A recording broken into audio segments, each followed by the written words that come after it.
اس لیے ہمیں نماز کی پابندی کرنی چاہیے اور نماز کو بہت اہتمام کے ساتھ پڑھنا چاہیے.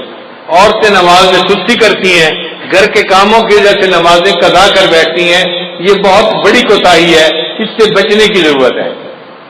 اور ایک نقطہ یاد کر لیجئے کہ اگر نماز پڑھنا اور یا کوئی کام کرنا دو آپشن سامنے آئیں تو ہمیشہ نماز پہلے پڑھیں، کام کو پیچھے چھوڑیں. لوگوں کی عادت ہوتی ہے اور جی یہ کام کر لیتے ہیں پھر نماز پڑھ لیں گے. نہ یہ بڑی غلطی ہے. پہلے نماز پڑھیں پھر کام کریں.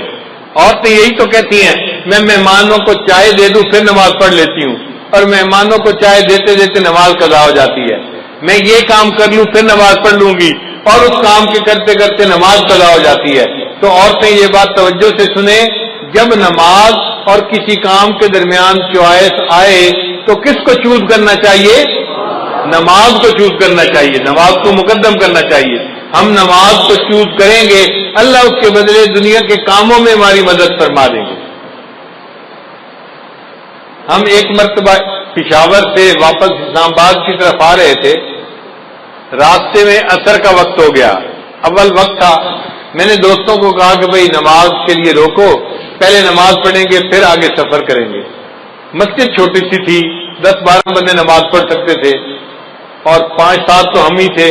ہم نے نماز پڑھنی شروع کی، اتنے میں ایک اور گاڑی والے آ کے رکے.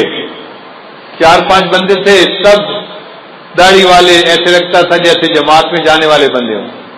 ان میں سے 2 بندے گاڑی میں سے نیچے اتر آئے کہ نماز پڑھ لیتے ہیں. ایک نے کہا یار چھوٹی سی مسجد ہے، تنگی ہوگی، آگے کوئی 50 میل کے فاصلے پہ ایک بڑی مسجد ہے، وہاں جا کے نماز پڑھیں گے.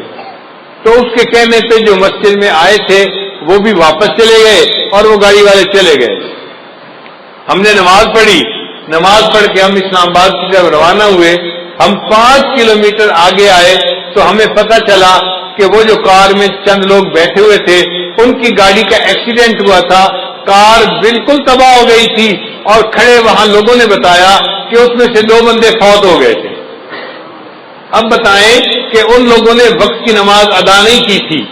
اگر چھوٹی مسجد میں نماز پڑھ لیتے اور پھر موت آتی تو وقت کی نماز ادا کر کے موت آتی. اب ان کو نماز پڑھے بغیر موت آ گئی. اس لیے جب نماز کا وقت آئے پہلے نماز پڑھیں پھر باقی جو بھی کام ہے وہ کریں، اور اگر اس طرح کریں گے تو اللہ مدد کریں گے. ایک عرب کا واقعہ سن لیں، میں اپنی بات کو مکمل کرتا ہوں. کہ وہ دیہاتی آدمی تھا اور اس کا نہری پانی کا معاملہ تھا اور زمین میں پانی دینے کا مسئلہ تھا. تو بیوی نے کہا دیکھیں فصل خشک کھڑی ہے، آپ پہلے پانی دے دیں اور پھر آپ اگر نماز کا وقت بچے تو جائیں، ورنہ اگر جمعہ کا ادا بھی ہو گیا تو کیا فرق پڑتا ہے. اس نے کہا ہرگز نہیں، میں جا کے جمعہ پڑھوں گا اور پھر بعد میں آ کے دیکھوں گا پانی کا وقت بچتا ہے یا نہیں بچتا. دونوں وقت ایک جیسے تھے، ادھر جمعے کا وقت تھا، ادھر پانی کا وقت تھا. خیر بیوی چپ ہو گئی. اب جب وہ جمعے کے لیے نکلنے لگا نا تو پتہ چلا کہ ان کا جو اونٹ تھا وہ کہیں بھاگ گیا تھا. تو بیوی نے پھر شور مچایا، دیکھیں ہمارے پاس اونٹ اتنا قیمتی ہے، سواری کے کام آتا ہے، اور ہم دوسرا اونٹ تو خرید نہیں سکتے. اونٹ کہیں کھل کے چلا گیا ہے، ابھی تو قریب ہوگا، آپ اونٹ کو ڈھونڈ لیں، مل جائے گا، جمعہ بعد میں پڑھ لینا، زور پڑھ لینا اور اونٹ کو تلاش کر لینا. اس نے کہا کہ نہیں، میں پہلے جمعہ پڑھوں گا، بعد میں آ کے اونٹ کو تلاش کروں گا. وہ بندہ خیر جمعہ پڑھنے چلا گیا. اللہ کی شان دیکھیں، جب جمعہ پڑھ کے گھر واپس آیا کیا دیکھتا ہے کہ اونٹ دروازے کے اوپر بندھا ہوا ہے. اس نے بیوی سے پوچھا یہ اونٹ کیسے آیا؟ بیوی کہنے لگی میں گھر بیٹھی آٹا گوندھ رہی تھی کہ مجھے باہر کتوں کے بھونکنے کی آواز آئی. میں نے گھر کا دروازہ کھول کے دیکھا تو میں نے دیکھا کہ 4-5 کتے اس کے پیچھے لگے ہوئے تھے اور یہ اونٹ بھاگتا ہوا اپنے گھر واپس آ رہا تھا. جب یہ دروازے کے قریب پہنچا تو میں نے اس کی مہار پکڑ کے دروازے کے ساتھ باندھ دیا. اللہ نے کتوں کے ذریعے سے اونٹ کو ویسے ہی گھر پہنچا دیا. اس نے کہا چلو اللہ نے میرا ایک کام تو کر دیا، اب میں جاتا ہوں اور جا کے زمین کو پانی بھی لگاتا ہوں. اللہ کی شان جب وہ پانی لگانے کے لیے گیا تو کیا دیکھتا ہے اس کی پوری زمین کو پانی لگا ہوا ہے. وہ بڑا حیران کہ یہ پانی کیسے لگ گیا میری زمین کو.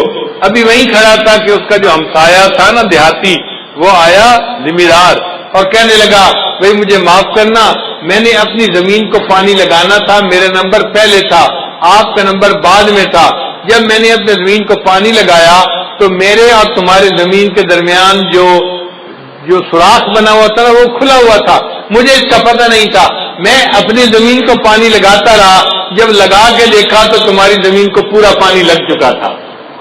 اللہ نے جمعہ کی نماز پڑھنے کے بدلے اس کی زمین کو پانی بھی لگوا دیا اور اس کے اونٹ کو بھی واپس گھر پہنچا دیا۔ ہم اگر نماز پڑھیں گے اللہ تعالی ہمارے کاموں کو سنواریں گے اور ہماری سرپرستی فرمائیں گے، اس لیے نماز کو اہمیت دینی چاہیے اور ہرگز قضا نہیں کرنی چاہیے۔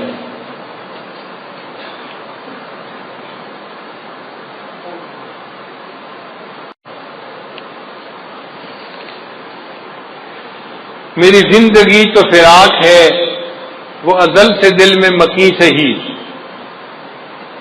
اللہ تعالیٰ ازل سے ہے دل میں، مگر دنیا میں ہے تو فراق نہ۔ میری زندگی تو فراق ہے وہ ازل سے دل میں مکی سے ہی، وہ نگاہ شوق سے دور ہے رگ جان سے لاکھ کری سے ہی۔ بندہ دعا مانگتا ہے اللہ ہمیں اپنے گھر کا دیدار عطا فرما، حج عمرے کی سعادت عطا فرما۔ کئی مرتبہ سعادت نہیں ملتی تو شاعر کہتا ہے تیرا در تو ہم کو نہ مل سکا تیرے راہ گزر کی زمین سے ہی، تیرا در تو ہم کو نہ مل سکا تیرے راہ گزر کی زمین سے ہی، ہمیں سجدہ کرنے سے کام ہے جو وہاں نہیں تو یہی صحیح۔ اللہ سجدہ کرنا ہے نا، وہاں جا کے نہیں کر سکے تو یہاں تجھے سجدہ کرتے ہیں۔ اور آخر پہ کہتے ہیں سرے طور ہو سرے حشر ہو ہمیں انتظار قبول ہے۔ آج دنیا میں ہم غیر کے سجدے کر رہے ہیں، اللہ ہمیں قیامت کے دن دیدار کے ساتھ سجدہ عطا فرمائیں گے۔ سرے طور ہو سرے حشر ہو ہمیں انتظار قبول ہے، وہ کبھی ملے وہ کہیں ملے، وہ کبھی صحیح وہ کہیں صحیح۔ اللہ ملنے کا وعدہ تو کرے، کہیں ملنے کا وعدہ کرے، کبھی ملنے کا وعدہ کرے، ہم انتظار کرنے کے لیے تیار ہیں، مگر ہم آپ کا دیدار کر کے رہیں گے اور قیامت کے دن آپ کے قدموں پہ سر سجدے میں ڈال کر رہیں گے۔ اللہ تعالی ہمیں نماز کا پکا پابند بنا دے۔ وآخر دعوانا ان الحمد للہ رب العالمین۔